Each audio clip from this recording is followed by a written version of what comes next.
What's up everyone, and welcome to Jayconomics. My name is Jay and it's a pleasure to meet all of you. On this channel, we take a look at anything related to finance with a strong focus on investing. So if that sounds like something you want to be a part of, then please consider subscribing and liking this video to help me on my quest to befriend the big, bad YouTube algorithm. Lordstown Motors, the heart of Ohio. That might just be something that you'll hear in a few years from now. Lordstown Motors is currently listed under ticker symbol DPHC for Diamond Peak Holdings.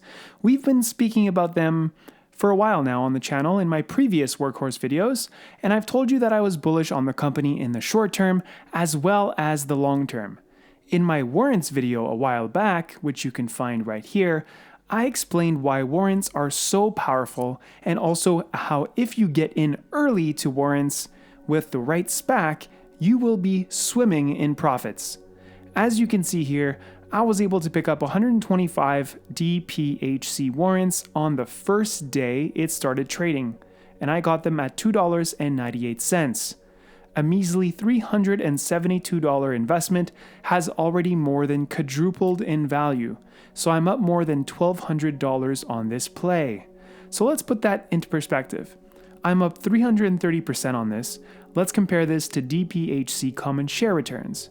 Let's say you got in around $11 per share on day one of trading, then you'd be up 154% on your position based on today's closing price of $28. So let's say I decided to invest in the common shares instead with my initial $372. Well, I would have been able to buy 33 shares only, and I would be up $574 instead of my $1,200. Needless to say, that's a massive difference in profit. Not only that, but I now have locked in my price for 125 shares if I were to choose to go long on Lordstown Motors with all of my warrants. Now, because the exercise price for these warrants is $11.50, just like Shell Hyliion, I have the right but not the obligation to buy 125 shares of DPHC at $14.48 if I want, or I could sell all of my warrants or just a part of them. As you guys know, I had 367 Shell warrants at $7.46 before, but I actually bought another 48 warrants today on the big dip to average up before we see the inevitable merger run up in the next week or so. So I now own 415 Shell warrants at an average cost of $8.94. I'm up 98% and $3,600 on this position, even after the dip and after averaging up. And I'm still aiming for a 4 to 5x return. Another one of my warrant plays here for another channel favorite, CloudMD. I'm up 175% on these and almost $4,000 in 3 weeks. By showing you these warrant plays, my goal is to make you understand just how powerful warrants can be and how you can leverage your money in a relatively lower risk and very high reward situation. The only reason I didn't put in more capital into the DPHC warrants is because it was tied up in other investments. Now, I cannot stress this enough. If you get in early on the right SPAC, the risk to reward ratio is very appealing. So in this video, we're going to talk a little bit about Lordstown Motors, and I will give you my next SPAC play that you can get in very early on at little to no risk for some of you patient investors out there, so make sure to stay locked in until the end if you want to hear about that. Also, I've officially launched the official Jayconomics Discord server. The link is in the description below and it's free to join, so let's keep growing this community. See you there. The growth this channel has seen so far has been incredible, and I cannot thank you all enough. Alright, so enough of that, let's get into the video. Lordstown Motors is going public through SPAC, much like channel favorite Shell and Hyliion. Once the merger is completed, which is expected to be sometime in Q4, the company's ticker will change to RIDE. Their endurance pickup truck will be the world's first all-electric commercial pickup truck. Their CEO, Steve Burns, used to be Workhorse's CEO. And because the two companies signed an intellectual properties licensing agreement, Workhorse gets an initial 10% stake, which will be anti-diluted for 2 years. In exchange, Workhorse is granting Lordstown a 3-year exclusive license of certain intellectual property relating to the company's W15 electric pickup truck. Going forward, Workhorse is entitled to a license fee equal to 1% of the gross sales price of each Lordstown truck sold up to the first 200,000 units.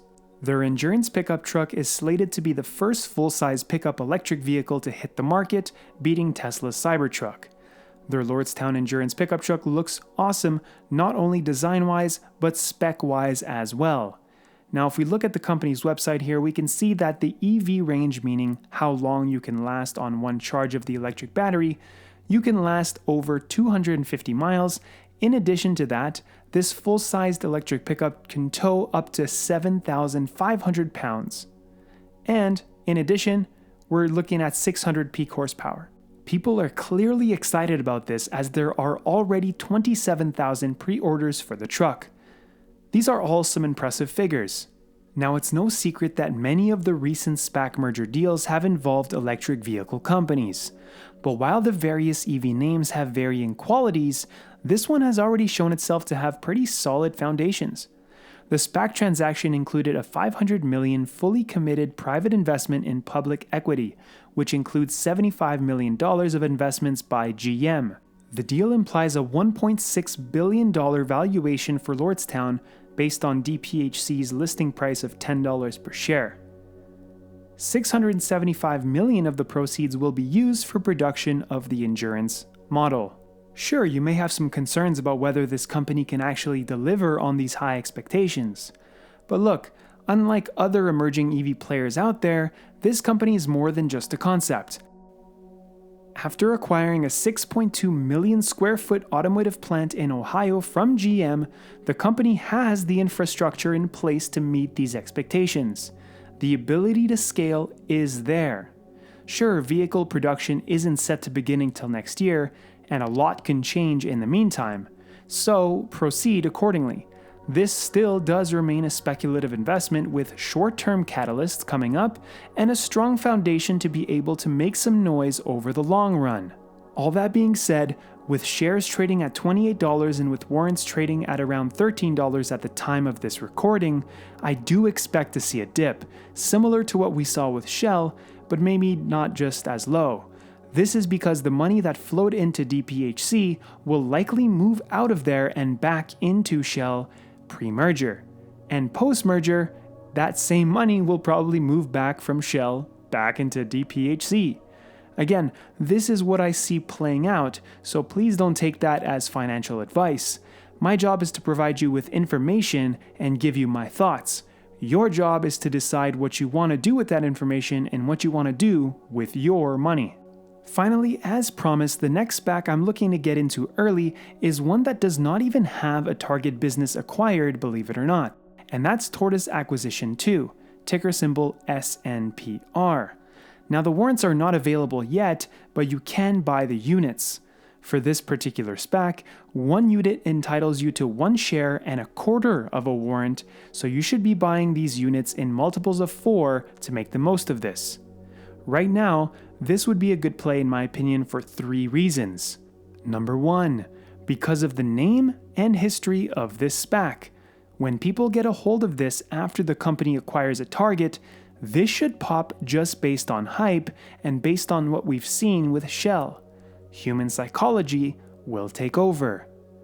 Number 2, Tortoise is looking to acquire this second company in the same kind of sector, green, environmentally friendly, emission-free, etc. And we all know how these types of stocks have been faring in 2020. Number 3, if you want to be holding cash with little to no risk, parking your money in SNPR units right now would be relatively low risk as the stock is not much higher than $10 right now, and with a potential upside through the roof. Now, of course, Tortoise Acquisition may take a while to find a target, so there's the risk of your money being there for a while. So this play is not for impatient investors. This is not for a quick buck, but you can make a lot of bucks in the long run if you want. This play is really for investors who want minimal risk with a chance at high returns and with cash available if they want to take it out during this time. Parking your money in new SPACs is a great way to achieve this. For me, the way I'll be playing this is purchasing these SNPR units, and when the warrants become available to buy, I will sell my shares, keep all my quarter warrants, and then purchase more warrants for cheap. Then I will wait for the FOMO crowd to come in, sit back, and enjoy the profits. Rinse and repeat. Alright guys, if this video brought you some value, then please make sure to make that like button turn blue, as it really does help the channel grow, and let me know your thoughts in the comments below.